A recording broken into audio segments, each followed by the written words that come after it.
The Atlanta Falcons' worst nightmare has come true. They've lost 5 games in a row and stand at 3-7. Their starting quarterback is done for the year and they have no future assets to help fix their roster. To explain how they fell into this dire situation, we have to go back to the 2024 offseason. They just signed Kirk Cousins to a 4-year, $180 million deal. At the time, Kirk was recovering from a torn Achilles, but there was reason to believe that he could return to form. Fast forward just a few weeks later to the 2024 NFL Draft, the Atlanta Falcons are on the clock. Despite several needs across the roster, especially on defense, GM Terry Fontenot selects Michael Penix Jr. with the 8th overall pick, a move many thought was strange considering that they just gave Kirk Cousins $100 million guaranteed just a few weeks earlier. Kirk and his agent were totally blindsided as they didn't know until just moments before the selection was made. The intention was to try and shore up the quarterback room,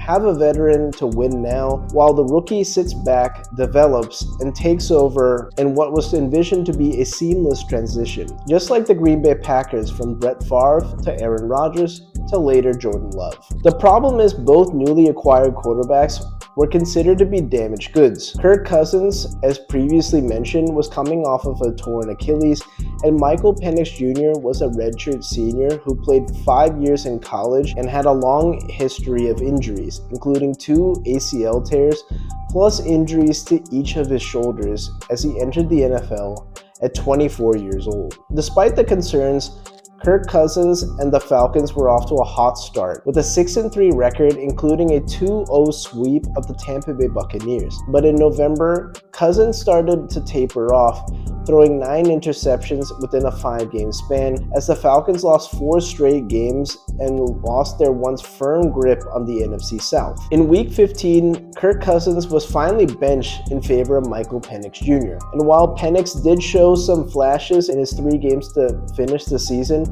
the Falcons ended up missing the postseason entirely. However, the front office and coaching staff knew that this wasn't on him, and they wanted to give Penix Jr. the full offseason to get as many reps with the ones as possible. Atlanta did try to offload Cousins in the offseason, but nobody wanted him, and the Falcons would be stuck with the league's most expensive backup quarterback. Come April, it was draft season once again, and the Falcons were in desperate need to fix one of the worst pass rush units in the NFL, as they consistently finished within the bottom 10 since making the Super Bowl almost a decade ago. With the 15th overall selection, the Falcons select Jalen Walker out of Georgia, but later trade back into the first round to take James Pierce Jr. The trade came at a hefty price, as the Falcons gave up their own 2nd round pick in 2025 and a 7th rounder, but also a 2026 first rounder. The move faced heavy criticism across the NFL. I'm all for aggressiveness, but come on, man, what was Terry Fontenot thinking here? James Pierce Jr. at best was slated to be a late 1st round selection or an early 2nd round pick, and many people had him going in the top 40 on their big boards. If you look at each of the remaining teams in the 1st round, none of them had a real need at edge rusher with the exception of the Philadelphia Eagles. So if you maybe wait until day 2, that price drops significantly and you wouldn't have to mortgage the future. And just for comparison, the Giants traded up themselves to select Jackson Dart, and they only gave up a 2025 2nd round pick and a 2026 3rd round pick in the process. The Falcons were playing high risk, high reward, essentially double dipping in the 1st round of each of the last 2 drafts. Maybe Fontenot's judgment was clouded by fear, but that doesn't mean you risk future assets for an edge rusher who's not even a top tier guy at his position. Fontenot would go on to continue this strategy by drafting safeties Xavier Watts and Billy Bauman in later rounds. To start the 2025 season, the Falcons got off to a rough start, as their defense gave up a late touchdown to Baker and the Bucs to lose their season opener. They would later go on to get shut out by the Carolina Panthers 30-0, but things momentarily seemed to get back on track as they had a great performance against the Buffalo Bills on Monday Night Football. Their defense forced Josh Allen into 2 interceptions, and their offense exploded in every facet. This was the offense that many expected the Falcons to finally be, as they assembled a bunch of talent, particularly at skills positions over the last few drafts.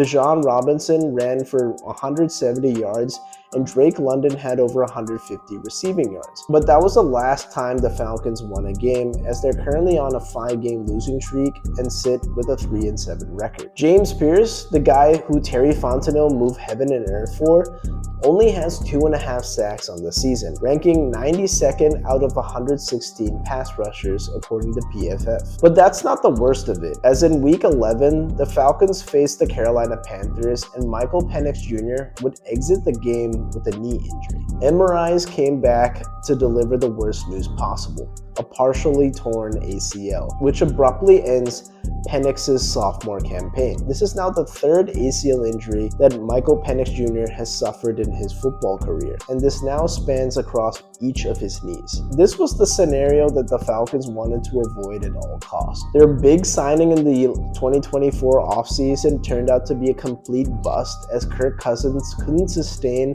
his pre-Achilles form, completely falling apart within a 14-game span, and their heir apparent Michael Penix Jr. is now out with another season-ending injury. Amidst a lost season, some Falcons fans might say, well, at least we can address things in next year's draft. Well, about that. Remember, the Falcons no longer control their first-round pick, and that's already slated to be a top 8 selection in 2026. So just when you thought you could rebuild the roster, it's going to be significantly hindered thanks to this reckless trade. The Rams, who now own the Falcons selection, are competing for a Super Bowl, and they currently sit the best record in the conference, and now have a chance to draft another young stud, as Atlanta has handed them a potential top 5 selection. Since Matt Ryan's departure, the Falcons haven't been able to find his successor, and especially after the retirement of Tom Brady, the NFC South was wide open. Baker Mayfield at the time was a reclamation project at best. The Carolina Panthers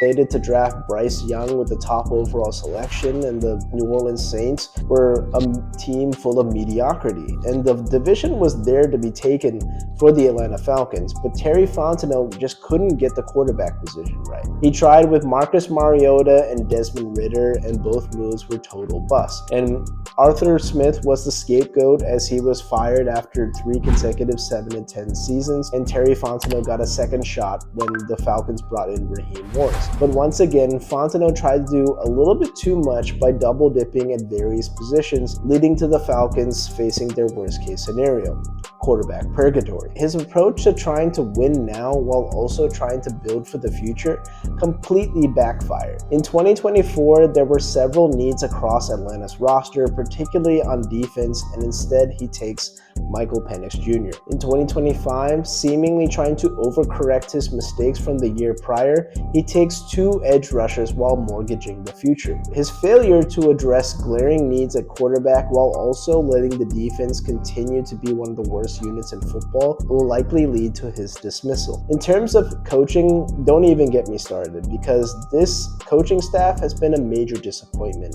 for the Atlanta Falcons. After years of assembling top-tier offensive talent, particularly Bijan Robinson, Drake London, and building a solid offensive line in the process, this coaching staff can't figure out how to utilize these talented pieces on offense. Offensive coordinator Zach Robinson is trying to run some sort of college offense. Head coach Raheem Morris was far too slow to make the switch from Kirk Cousins to Michael Penix Jr. after seeing Kirk Cousins throw duck after duck for over a month. And after that 6-3 start, the Falcons have gone just 5-13 since. Raheem's poor in-game decisions and overall terrible management of the team have contributed to the situations which the Falcons stand in today. There's still a lot of unknowns with Michael Penix. When he was healthy, he didn't really have a signature performance, and with this latest injury, there's no guarantees he will be the same player upon his return. This year was supposed to be essentially a do-over of his rookie season, but without flashing any sort of potential, it's unknown whether this new regime, should Arthur Blank decide to clean house, would accept Michael Penix as their guy. So far, across 2 seasons, Penix has started just 12 games, and like I said, he hasn't really flashed a lot of potential. Usually, a new head coach and GM are hired to either fix a quarterback who hasn't lived up to expectations, whether it be injuries, whether it be lack of supporting cast, and then if they haven't been able to fix him after maybe 1 or 2 seasons, they simply move on and find the team a new starter. But the fact that Penix was not selected by this potential new regime, this could force them to accelerate the process and search for Atlanta's new signal caller as early as 2027. The Falcons are slated to miss the postseason for the 8th year in a row, and they will likely clean house by season's end. With the uncertainty at quarterback and the lack of future assets, this makes this franchise an unattractive destination for a future new regime. Due to some costly miscalculations, the Falcons have a massive bill to pay, and they have no one to blame but themselves.